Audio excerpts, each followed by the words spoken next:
2020ခုနှစ်ဖေဖော်ဝါရီလ28ရက်နေ့အမေရိကန်နဲ့အစ္စရေးတို့ကအီရန်နိုင်ငံကိုမထင်မှတ်ထားတဲ့အချိန်မှာဒရက်ဆက်ပစ်ခတ်တိုက်ခတ်ခဲ့ပါတယ်။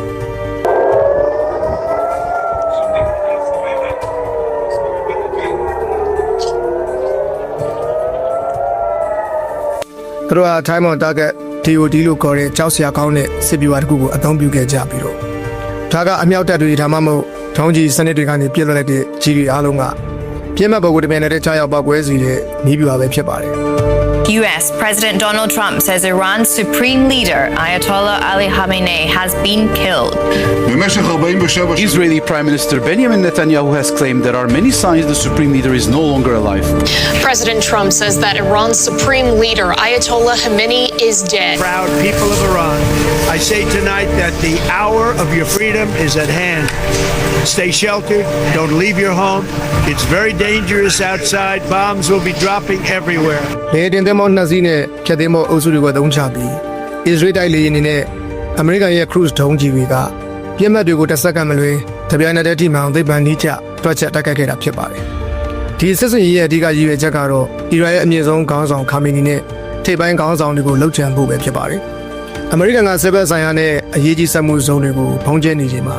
အစ္စရေးကတော့ခေါင်းဆောင်ပိုင်းကိုပြစ်မှတ်ထားခဲ့ပါတယ်။အီရန်ရဲ့လေကြောင်းရန်ကာကွယ်ရေးစနစ်တွေဘာလို့အလုံးမလုပ်ခဲ့တာလဲဆိုတဲ့ဘေးကွင်းရဲ့အဖြေကတော့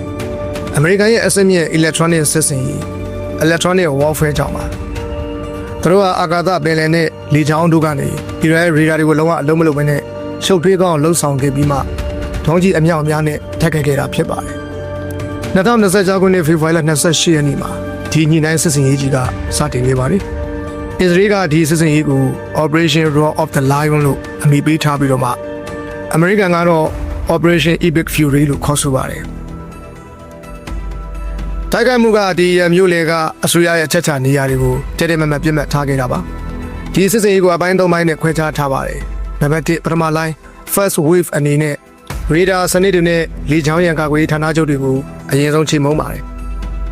နံပါတ်2ဒုတိယလိုင်း second wave မှာတော့အီရန်ရဲ့ပဲတင်းတုံးကြီး ballistic missile တွေကိုဖျက်ဆီးပါတယ်နံပါတ်3တတိယလိုင်း third wave မှာတော့စစ်လက်နက်ထုတ်လုပ်ရေးစက်ရုံတွေကိုအပိသက်ချိန်မုံပါတယ်ဒီတိုက်ခိုက်မှုမှာ USS Abraham Lincoln နဲ့ USS Gerald R. Ford လေယာဉ်တင်သင်္ဘောကြီးတွေကနေပါဝင်ခဲ့တယ်လို့ ADM-160 mod လို့ခေါ်တဲ့ drone အတူတူကိုအသုံးပြုပြီးတော့ Iran radar တွေကိုလှည့်စားခဲ့ပါတယ်။အဲဒီနောက်မှာတော့ B2 Split Steel bomber တွေက Iran ရဲ့ nuclear bunker တွေကိုဖျက်ဆီးခဲ့ပြီးတော့မှ F-15E Strike Eagles တွေကတော့ Australia ဒုံးကျည်ပစ်စင်တွေကိုလိုက်လံရှာဖွေဖျက်ဆီးခဲ့တာဖြစ်ပါတယ်။